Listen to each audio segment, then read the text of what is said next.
한국인이 반드시 알아야 안시성 전투. 안시성 전투는 668년에 발생한 고구려와 나당 연합군 간의 전투로 고구려의 멸망을 결정짓는 중요한 사건입니다. 이 전투는 고구려의 방어 전략과 나당 연합군의 공격이 충돌한 사례로 한반도 역사에 큰 영향을 미쳤습니다.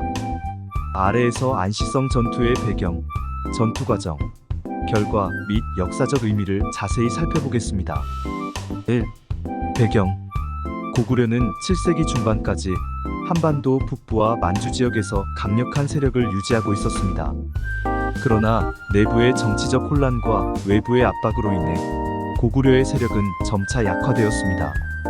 이 시기에 신라와 당나라의 동맹이 형성되었고, 이들은 고구려를 제압하기 위해 연합군을 결성하게 됩니다.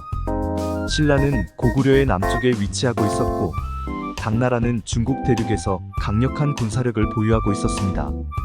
이들은 고구려의 멸망을 목표로 하여 대규모 군사를 조직하였고, 고구려의 수도인 평양을 목표로 삼았습니다. 고구려는 이러한 외부의 위협에 맞서기 위해 군사적 방어를 강화하고 내부의 결속을 다지기 위해 노력했습니다. 2. 전투의 경과. 안시성 전투는 고구려의 방어선 중 하나인 안시성에서 벌어졌습니다. 고구려의 영유왕은 외세의 침략에 맞서 고구려의 독립성을 지키기 위해 강력한 군사력을 집중했습니다. 전투는 668년 5월에 시작되었으며, 나당 연합군은 신라의 군대와 당나라의 군대를 포함하여 대규모의 군사를 조직하였습니다. 전투는 치열하게 진행되었고, 고구려의 군사들은 나당 연합군의 공격에 맞서 강력한 저항을 펼쳤습니다. 고구려의 방어 전략은 성벽을 활용한 방어와 기습, 공격으로 나당 연합군의 진격을 저지하는 데 효과적이었습니다. 고구려의 군사들은 성벽을 방어하며 나당 연합군의 공격을 저지하기 위해 최선을 다했습니다. 전투가 진행되는 동안 고구려의 군사들은 나당 연합군의 지휘관을 포로로 잡는 등 전투에서 우위를 점하기도 했습니다. 그러나 나당 연합군은 수적으로 우세한 상황에서 지속적으로 공격을 감행하였고, 결국 고구려의 방어가 점차 약화되었습니다. 나당 연합군은 고구려의 방어선을 뚫고 성 내부로 진입하기 위해 여러 차례 공격을 감행했습니다. 3. 결과. 안시성 전투는 고구려의 저항에도 불구하고 나당 연합군의 승리로 끝났습니다.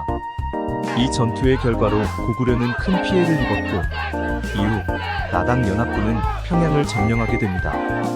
668년 고구려는 결국 멸망하게 되었고, 그 지역은 신라와 당나라의 지배 아래 놓이게 됩니다. 고구려의 멸망은 한반도 역사에서 중요한 전환점이 되었으며, 신라는 고구려의 영토를 차지하게 되면서 한반도 통일을 향한 길을 열게 됩니다. 그러나 이 과정에서 당나라의 영향력이 강해지면서 신라와 당나라 간의 갈등도 심화되었습니다. 4. 역사적 의미. 안시성 전투는 삼국시대의 종말을 알리는 중요한 사건으로 평가받고 있습니다. 고구려의 멸망은 한반도의 정치적 지형을 크게 변화시켰으며, 신라는 고구려의 유산을 계승하여 한반도의 통일을 이루는 데 기여했습니다. 또한 이 전투는 외세의 침략에 대한 고구려의 저항을 보여주는 사례로 고구려의 군사적 역량과 전략이 어떻게 전개되었는지를 이해하는 데 중요한 단서가 됩니다. 고구려의 멸망 이후 한반도는 신라의 지배 아래 통일되었지만, 이는 또한 당나라의 간섭을 초래하여 후에 신라와 당나라 간의 갈등으로 이어지게 됩니다. 안시성 전투는 고구려의 저항과 나당 연합군의 군사적 전략이 충돌한 사례로 한반도 역사에 깊은 영향을 미친 사건으로 남아 있습니다. 결론. 안시성 전투는 고구려의 멸망을 결정짓는 중요한 전투로 고구려의 군사적 저항과 나당 연합군의 공격이 충돌한 사건입니다. 이 전투는 한반도 역사에서 중요한 전환점이 되었으며, 고구려의 멸망 이후 신라의 통일로 이어지는 과정에서 중요한 역할을 하였습니다. 고구려의 저항은 후세에 큰 영향을 미쳤으며, 이 전투는 한반도의 역사에서 중요한 의미를 지니고 있습니다.